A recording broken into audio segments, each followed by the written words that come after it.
J'ai pris mon courage à deux mains et j'ai fait tourner les pages. Mis le doigt sur un visage, j'ai fait le premier pas. Les doutes le lendemain feront couler quelques larmes. Si l'on me dévisage, retour à la case En des commençant ce groupe, on n'avait pas tellement d'idées derrière la tête, mais ça s'est fait assez naturellement. Euh, C'était juste dans l'idée de faire de la musique parce qu'on a remarqué assez vite qu'on se complétait assez bien. Ouais, il n'y avait pas de plan prédéfini, mais on est super content de voir là où ça nous mène aujourd'hui. Ouais, d'ailleurs, ça se sent aussi même dans notre nom que ça s'est fait un peu sur le tas. Au tout début, quand on faisait de la musique, Antoine il faisait ça sous le nom de Toitoine et moi sous le nom de Colline. Et du coup, quand on a dû pour la première fois participer à un concert, on s'est dit, ah, mais en fait, on s'appelle comment? Bah vas-y, on va s'appeler Colline et Toitoine parce qu'on savait pas encore trop si on voulait être un vrai duo ou juste collaborer de temps en temps. Et du coup, en fait, c'est resté. Un jour je mangerai ton cœur, tu vivras nu entre mes bras pour toujours. Je pense que le travail de création, il se fait en fait plus ou moins tout le temps. On compose Colline avec un micro, moi avec mon ordinateur. À chaque fois qu'on a du temps libre, je dirais, on s'amuse à créer des instrus ou bien des top lines pour Colline. Puis on s'envoie ça par mail ou par message et on se répond comme ça et c'est un ping-pong créatif. On se donne des idées l'un l'autre. Il n'y a pas une manière de créer une chanson, par exemple. Il y en a une où c'est plutôt moi qui arrive avec des paroles, une mélodie et 2-3 notes de guitare.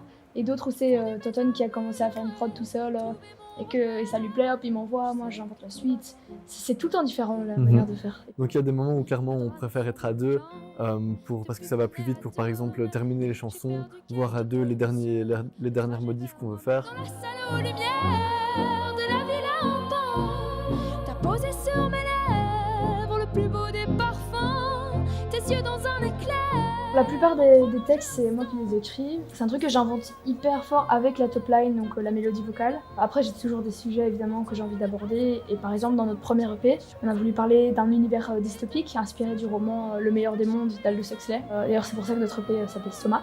Et du coup, dans cette chanson-là, on a vraiment voulu décrire des choses, parler de ce qu'on pensait de l'avenir. Il y a une chanson par exemple qui parle d'une histoire d'amour entre un robot et une personne humaine. Une autre qui parle, tu vois, genre de la pression sociale sur les femmes, quoi. On veut aborder des sujets universels et des trucs qui nous touchent dans la société, mais peut-être souvent sous un angle de trucs qu'on a vécu. Pourtant le hasard, c'est moi qui l'ai choisi. Et depuis ce jour, t'as changé ma vie.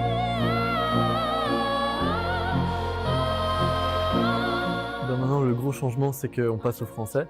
Donc la dernière chanson qui s'appelle La salle aux lumières est sortie il y a un mois maintenant. Et là, c'est des chansons au niveau un peu plus personnel encore, parce que je pense qu'avec l'anglais, il y a moyen de facilement se cacher, de facilement utiliser des métaphores. Et on sait qu'il n'y a pas grand monde qui comprend au final, alors qu'en français, c'est déjà tout un talent d'être juste dans ses paroles, je pense. Donc c'est un gros travail en plus. J'aime beaucoup ça, c'est un gros challenge. Et là, de nouveau, je me dévoile d'une autre manière encore. Je pense que tout va bien, que rien ne peut aller mieux. Mes premiers amours sont loin, je suis devenue plus ambitieux.